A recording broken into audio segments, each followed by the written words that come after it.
গুম করা, খুন করা, এটা হলো ফৌজদারি অপরাধ।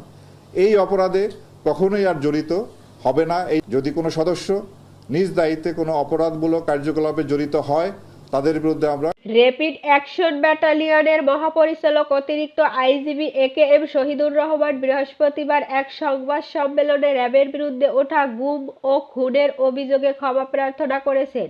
তিনি বলেন, নারায়ণগঞ্জের ৭ খুন সহ র্যাবের বিরুদ্ধে যে অভিযোগ উঠেছে সে বিষয়ে আমরা সবার কাছে ক্ষমা চাচ্ছি।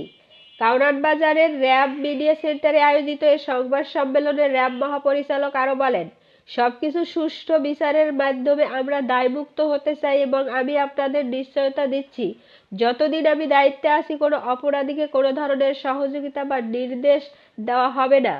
তিনি আরও জানান, র্যাবের আয়নাঘরের বিষয়ে একটি তদন্ত চলছে এবং হেলিকপ্টার থেকে গুলির ঘটনায় আন্তর্জাতিক অপরাধ ট্রাইব্যুনালেও তদন্ত